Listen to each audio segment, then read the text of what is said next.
to the flag of the United States of America, and to the republic for which it stands, one nation, under God, indivisible, with liberty and justice for all.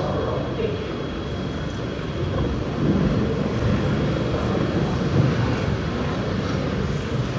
As we start with our program, I want to welcome a representative from the Georgia Department of Education, Ms. Rachel LaVoy, represents the Georgia Military Students and Families Liaison. She serves as the liaison for that group for the Georgia Department of Education. I was just talking to her, she's doing a bunch of traveling. She's here today, Valdosta tomorrow, I think Augusta the day after, recognizing various schools for their efforts to support military families across the state of Georgia. So I'll say when I first found out about this recognition, I looked at the list of schools who had been recognized previously, and almost all those schools were located near a military base. And so I worked with Ms. Crouch, one of our assistant principals. We reached out to Ms. LaVoy and had her come out and meet with us. We said, look, we may not have as many military families in our community, but we have quite a few vets in the area, and every military child matters. And so we would like to do whatever we can to support those families in this community, to recognize them, and ultimately we'd love to have the opportunity to be recognized as a military flagship school. She gave us some advice, she gave us some words of wisdom. We planned out some things this year, and we'll mention some of that here in just a moment. But we were honored when I got the phone call and found out that we were getting this award this year, so thank you for that. It is important to our students, staff, and community that we continue to support those who serve, who have served, and those who will serve. However, it's equally important that we recognize and support the families of servicemen and women across our community. Although we don't have as many military children as some of the schools located around bases in the state of Georgia, we know that all those students are equally important. We look forward to continuing and growing our initiatives to recognize, celebrate, and support those who serve and their families as well. Thank you very much.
morning. My name is Ms. Julie Crouch. I'm one of the assistant principals here at East Jackson High School.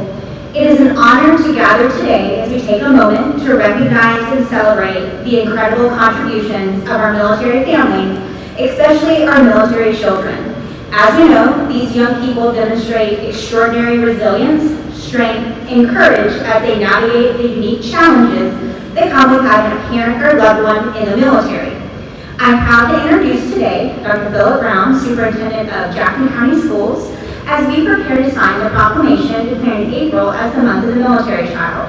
This month is an opportunity to honor the sacrifices, perseverance, and determination of the children who are part of military families. Their lives are often filled with transitions from relocations to deployments, but they continue to thrive in the face of adversity, showing us all what it means to be resilient. By recognizing the month of the military child, we not only pay tribute to these children, but also remind ourselves of the importance of supporting military families in our community. We are committed to creating an environment that embraces and celebrates the unique experiences of these children, ensuring that they feel valued, supported, and connected. Thank you. And now, Dr. Brown, if you would like to come up, we will proceed with signing the proclamation to officially declare April as the month of the military child.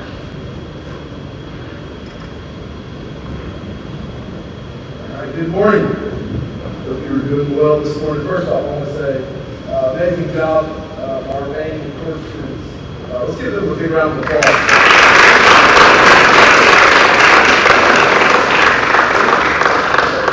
So this proclamation reads, whereas millions of American children have parents serving in our nation's armed forces, demonstrating remarkable strength and courage in the face of unique challenges, and whereas military children, connected children, serve alongside their parents, adapting to frequent relocations, new schools, and extended separations from loved ones while maintaining their academic progress and personal growth. And whereas the Jackson County school system has worked over the years to ensure quality educational opportunities for all military-connected children, whereas the support of schools, communities, and organizations is vital to the success of the well-being of military children, and whereas the month of military child provides an opportunity to recognize and honor the contributions and sacrifices of military children.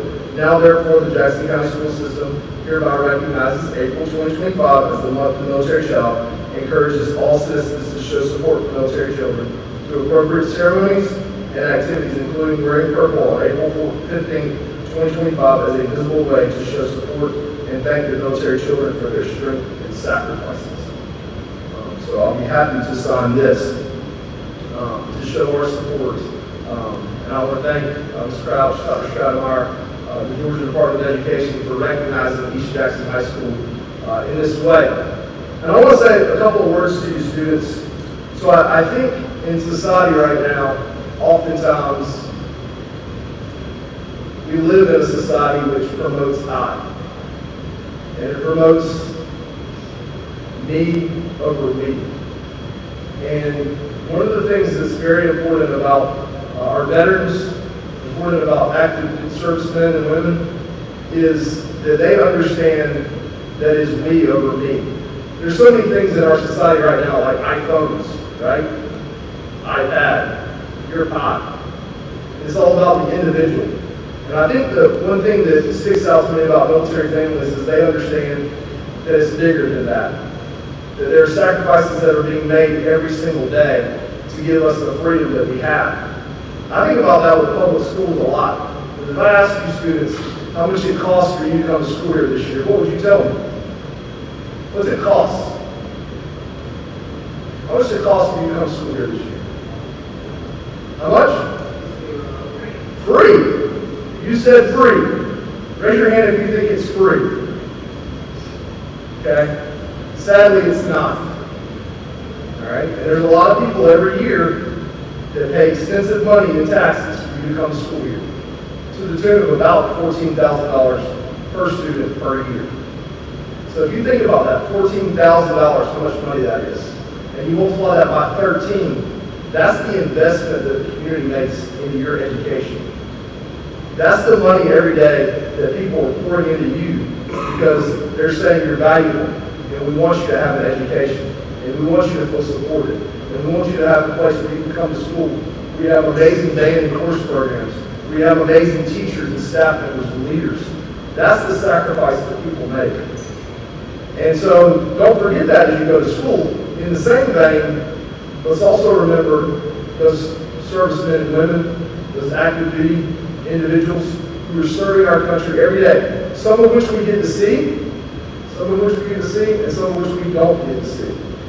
But the sacrifices that those individuals make, and some of them have made the ultimate sacrifice, so that you can sit in the seats that you get to sit in today. That you can have the experiences you can have as a student. And so, make sure you tell those people thank you. Make sure you take care of your friends that may have a mom or dad who are serving overseas. Make sure you take care of them. Make sure you look after them. Make sure you support them. Because the sacrifices that their parents are making are sacrifices for you. So, thanks again to the Department of Education for recognizing East Jackson High School. Thank you, students. Thank you, teachers. Thank you, Dan. Of course, okay, Dan.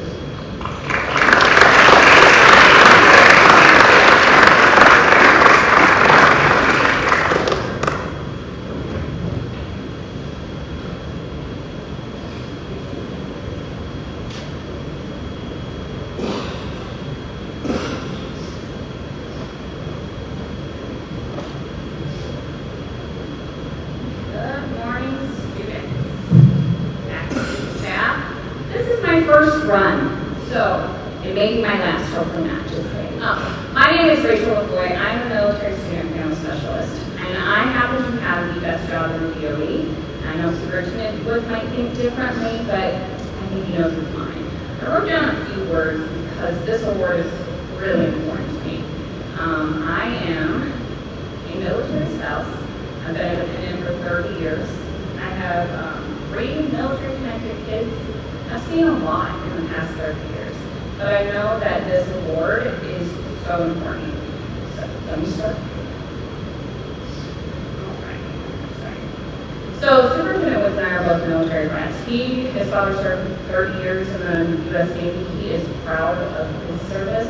He knows what is needed for military students, which is why he actually created my position in 2021. We also have our Military Flagship School Award, which is part of our Purple Star School Network. It is recognized as that, but it is different.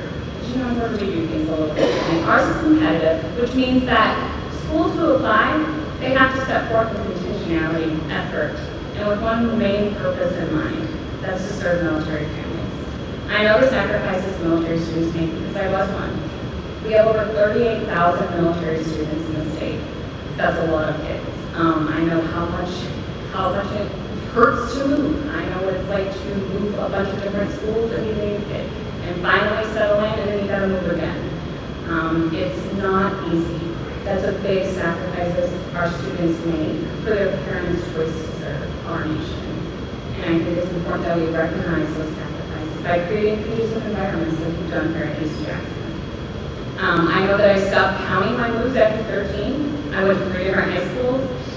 It's not easy, so I get all of those things.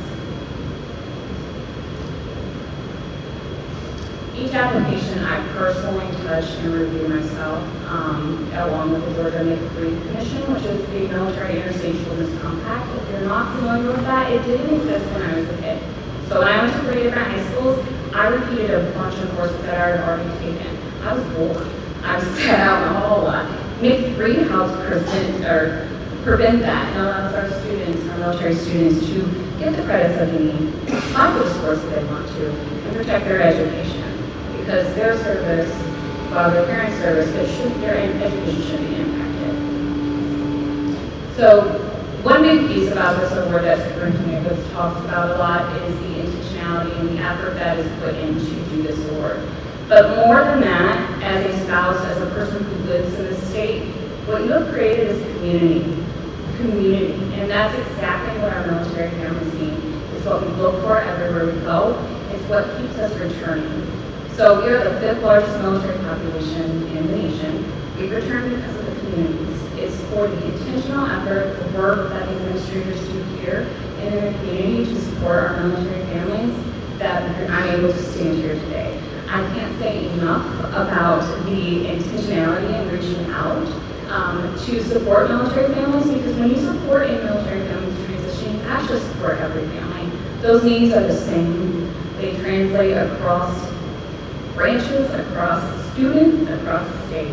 And I'm just excited because I know the work that has been done. I know how hard you guys are working to change the culture in the community and support military families, and it matters. It matters to me, and it matters to the 38,000 military families that call for your home right now. So with that, I'd like to present the 2025 Military Flagship School Award to East Jackson High.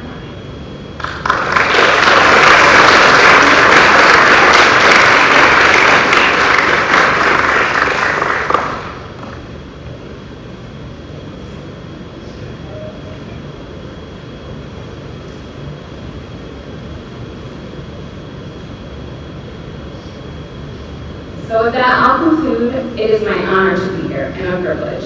I know the work. I represent each one of you, and I'm happy to be here. Thank you.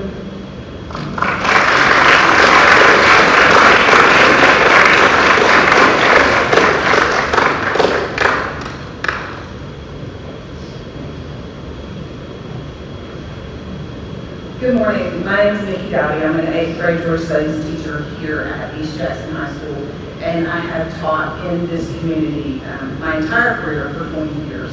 So the kids here are pretty special to me. I want to take a moment to give a heartfelt thank you to the Military Flagship Committee, which is Julie Crouch, Zach Brizard, Michelle Miller, Elizabeth Bragg, and all of the staff that helped make our bid for recognition as a military flagship school and Wounded Warrior Wednesday so successful.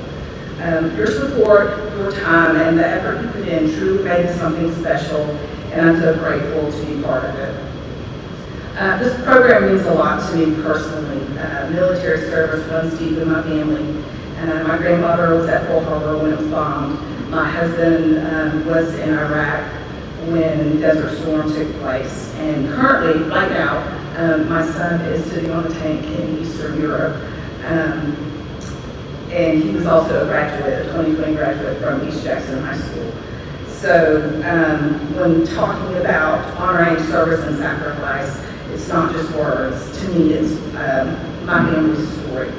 And I know so many of you can relate with your own family experiences.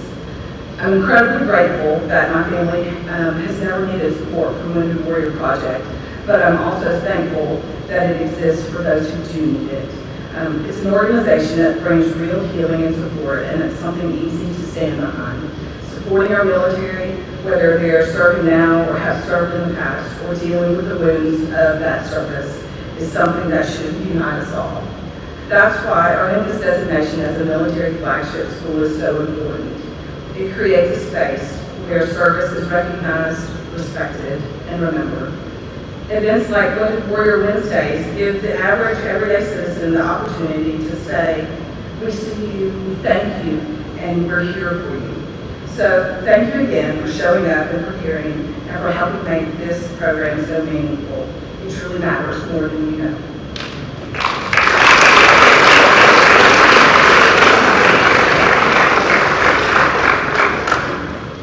As part of the Georgia Cares campaign, they ask schools to do fundraising, and the goal for the entire state of Georgia is roughly $5,000. At East Jackson High School, through our Wounded Warrior Wednesday, we have committed and we have successfully fundraised $1,500. So we have a very large check that we will present for her. We will make this donation by the end of the month and actually may exceed the $1,500. I love this so much. Thank you so much.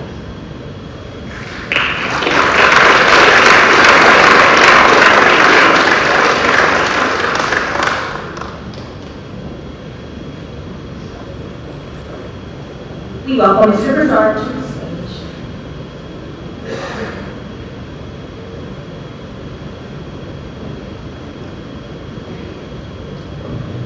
My name is Zach Brizard. I'm a resource science special ed teacher here at East Jackson. And a veteran also, so this means extremely a lot. to be a part of this group that was initiated. I want to say thank you to Superintendent Brown, thank you to the Georgia DOE for showing up. Thank you for just allowing this to happen, for this process to go through. Military service leaves a lasting impact, not only on the individuals who wear the uniform, but also on the communities they call home. It's a bond built on sacrifice, pride, and enduring commitment to something greater than oneself. We're proud to stand with our veterans and grateful for the opportunity to recognize their service. As we look ahead, we're excited to deepen that commitment. Our goals for the coming year include expanding on opportunities for connection and recognition through new initiatives like an interactive Veterans Day, which will help with elementary and middle school, introducing them to different job opportunities and that in the military, different avenues in which they would like to pursue. We also have a Hometown Heroes event. We've held that for the last 2 years. We hope to expand upon that. Hope to have a flyover or something greater just to bring acknowledgement for the action of that. Veterans and those that are no longer with us yet. Our Wounded Warrior Wednesday continues to spotlight those that have served and those that are still serving. We're also focused on increasing outreach and collaboration with local veterans groups to ensure no one is forgotten and every service member feels the strength of the community behind them. We are deeply humbled by the gratitude expressed for the recent recognition and visit. The honor is truly ours, though. Together, we look forward to continuing to celebrate and support those who have given so much. Thank you.